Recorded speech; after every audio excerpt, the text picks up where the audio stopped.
월행봉추입니다. 이번에는 이 대주주 3억 원 강화와 관련돼서 저도 제가 지금 그 할 수 있는 범위에서 최선을 다하기 위해서 지금 또 한번 말씀을 좀 드려 보려고 하는데요.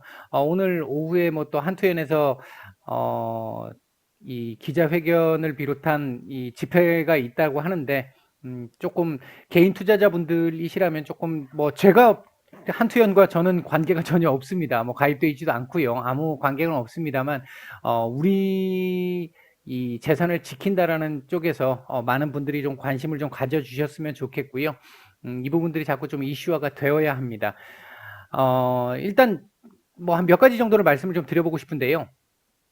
과거에 제가 드렸던 말씀들도 있고 아닌 말씀들도 있습니다. 개인들의 매수가 10월 들어서 한 1조 원 정도 순매도가 나왔는데요.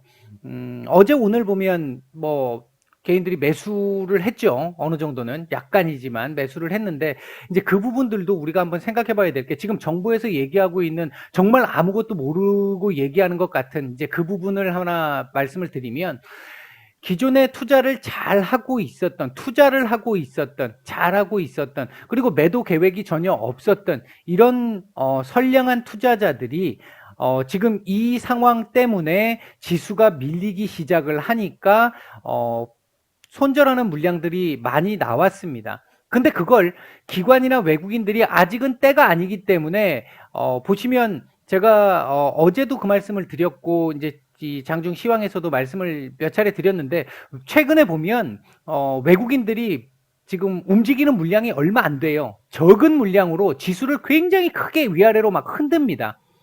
그 속에서 개인 투자자들이 지금 뭐 손절을 하시는 분들이 많이 지금 나타나고 있는 상황인 건데 원치 않은 손절이 나온다는 거죠. 이게 그냥 가만 놔뒀으면 손절 안 하고 그냥 갈 수 있는 건데 이런 분들만 손해를 보는 겁니다. 그리고 또 다른 신규 개인 투자자가 지금 들어오고 있는 상황인 거죠. 일부는.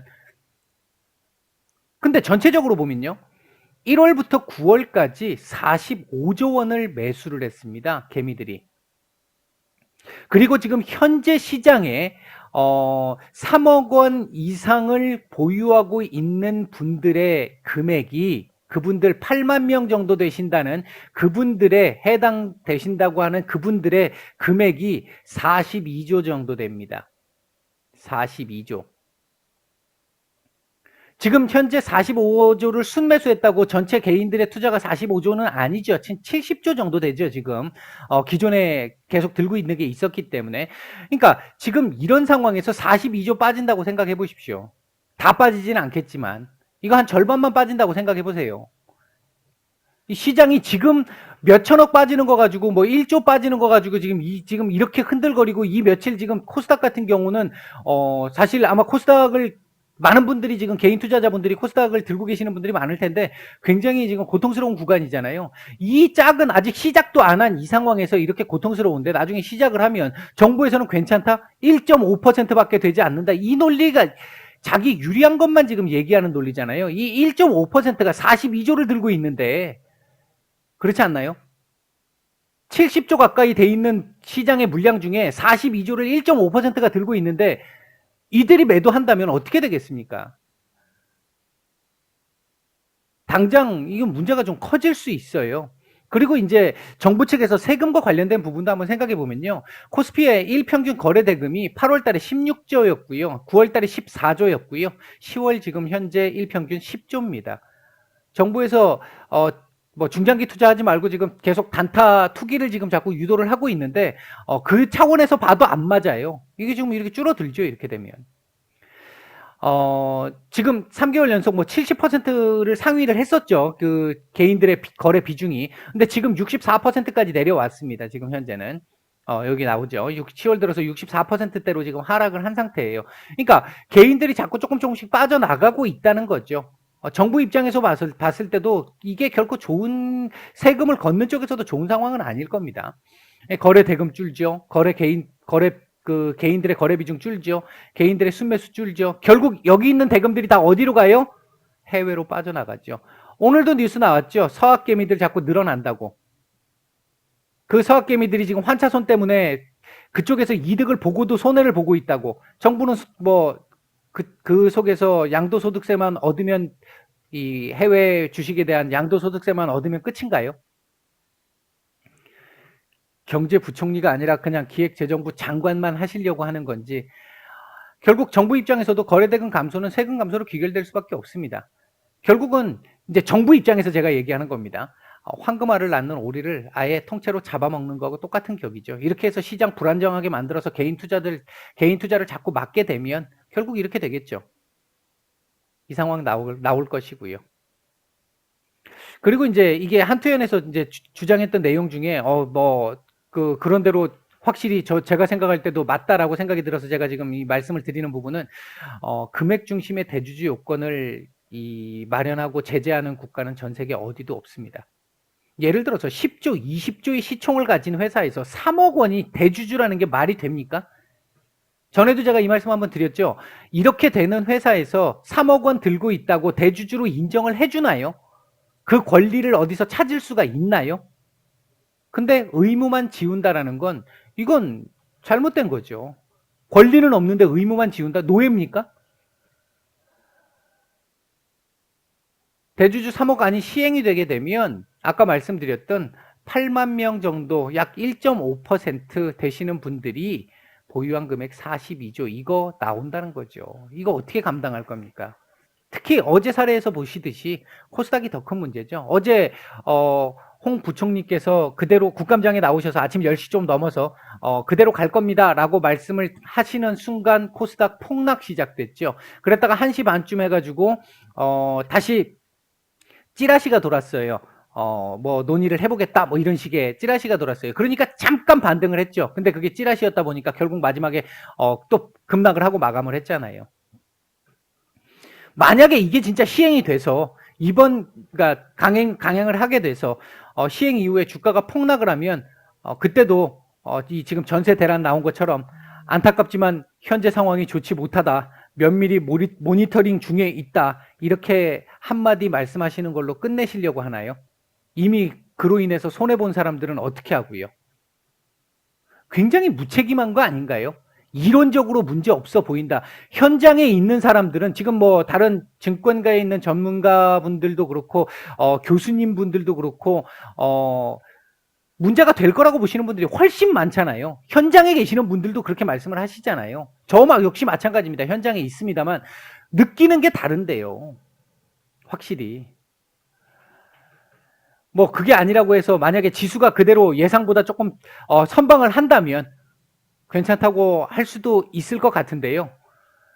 만약에 지수가 나름 선방을 한다면 물론 폭락 확률이 훨씬 더 높습니다. 높은데 선방을 한다면 그건 멀쩡히 투자를 잘하고 있는 개미들의 손절을 받아서 단타 개미나 기관, 외인들이 그 손절한 물량을 받아가지고 아래에서 잘 먹고 위로 올렸다는 얘기가 되겠죠. 결과론적으로.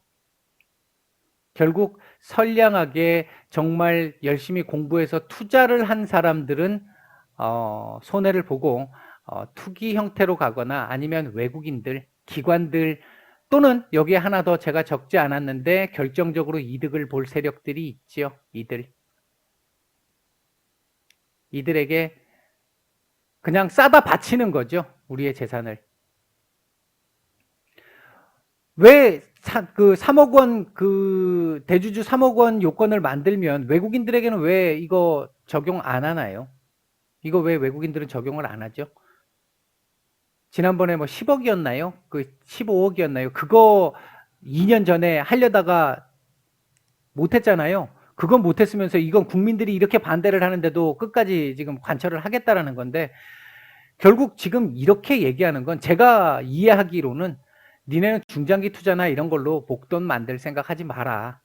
어디 감히 배당이나 의결권 이런 거를 가지려고 하고 있어.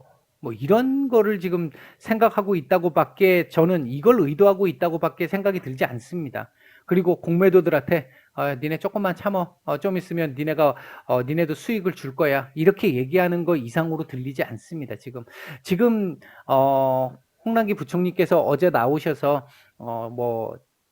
이 과세를 소득이 있는 곳에 과세를 해야 한다라고 말씀하셨던 형평성, 과세의 형평성 이 부분들을 말씀하시는 게 굉장히 옹색한 변명밖에 되지 않는다고 생각이 들고요.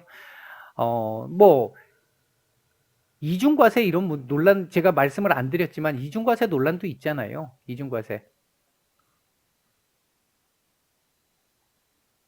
이거 만약에 3억 원으로 할 것 같으면 이거 제가 전에도 말씀드렸죠. 이거 3억 원으로 할 것 같으면 내년부터 당장 거래세 없애야죠. 3억이 말도 안 되지만 없애야죠. 이거는 계속해서 받아 먹겠다고 하고 있고 조금씩 줄이고는 있지만 서서히 줄이고 있고 그렇게 해서 계속 받아 먹겠다고 하고 이걸로 또 받아 먹겠다고 하고 뭐 세금은 세금대로 걷고 외국인들한테 갖다 우리 이 국내 부를 외국인들한테 갖다 바치고 국내에 있는 사람들 외국에 갖다 스스로 갖다 바치게 만들고 공매도들한테 수익을 안겨주게 만들고 주식시장의 연속성 없애고 이게 무슨 뭘 의도하는 정책인지 사실 좀 되묻고 싶지 않을 수가 없는데요. 아무튼 이 부분은 좀 관심을 좀 우리가 많이 가져야 할 부분이고 반드시 관철을 해야 할 거라고 생각을 합니다. 이게 뭐 저는 당연히 이만큼 투자를 하지 않습니다. 투자를 하고 있지 않은데 그럼에도 불구하고 제가 이렇게 거품을 물고 연일 계속 이렇게 말씀드리는 건 저도 마찬가지고 대다수의 선의의 피해자들이 나올 게 눈에 보인다는 겁니다. 명약 관화하게 보인다는 겁니다. 이건 진짜 의도하지 않게 그냥 앉아 있다가 날벼락 맞는 거거든요. 이제 이런 상황은 막아야 된다. 그런 차원에서 지금 내가 3억을 가지고 나는 3억 안 갖고 있는데 하시는 분들 결국 그 피해 그대로 돌아옵니다. 요번에 만약에 그래서 나는 지금 팔았다가 한 2달, 3달 뒤에 폭락 오면 그때 사가지고 이득을 보면 되지. 그 형태를 생각하시는 분들 결국 나중에 이 패턴에 걸려가지고 결국 무너질 수 있어요. 큰 손실을 보실 수 있습니다. 이런 거 그대로 그냥 넘어가시게 되면.